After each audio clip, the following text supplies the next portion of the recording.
जय जिजाऊ जय शिवराय बांधवांनो। आज 14 नोव्हेंबर 1794 रोजी विठाबाई व राघोजी यांच्या पोटी पुरंदराच्या पायथ्याशी पेठ या गावी वस्ताद लहुजी साळवे यांचा जन्म झाला। त्यांची आज जयंती, त्यानिमित्त प्रथम त्यांना विनम्र अभिवादन करतो। वस्ताद लहुजी साळवे यांचे पूर्वज छत्रपती शिवाजी महाराजांच्या स्वराज्य स्थापनेच्या कार्यात सहभागी होते। ते अत्यंत शूर, वीर, पराक्रमी असल्याने पुरंदर किल्ल्याच्या संरक्षणाची जबाबदारी लहुजी वस्ताद साळवे यांच्या पूर्वजांकडे होती। जातीय विषमता, धर्म, स्त्री पुरुष, अंधश्रद्धा, कर्मकांड, अज्ञान या सर्व गोष्टीला वस्ताद लहुजी साळवे यांनी विरोध केला।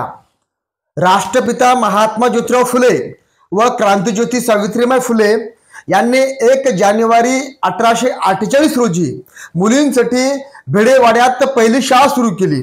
त्यावेळेस आपल्या देशातील सनातन्यांनी, मनुवाद्यांनी मुलींच्या शिक्षणाला विरोध केला। त्यावेळेस वस्ताद लहुजी साळवे यांनी राष्ट्रपिता महात्मा ज्योतिराव फुले व क्रांतिज्योती सावित्रीबाई फुले यांचे संरक्षण केले। त्याचबरोबर वस्ताद लहुजी साळवे हे पैलवान होते। त्यांचा आखाडा होता। ते दांडपट्टा, तलवार उत्तम पद्धतीने चालवायचे आणि कुस्ती देखील चांगली खेळायचे।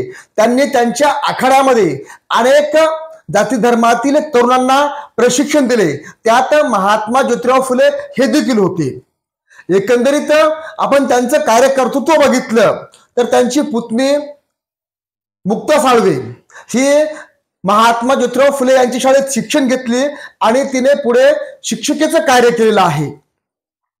वस्ताद लहुजी साळवे यांचे कार्य जर बघितले तर ते फक्त विशिष्ट जाती धर्मापुरते मर्यादित नाही, तर आपल्या सर्व बहुजन समाजाचा उद्धार व्हावा यासाठी आपल्या सर्वांसाठी अत्यंत प्रेरणादायी आहे। हे आपण सर्वांनी समजून घेतलं पाहिजे।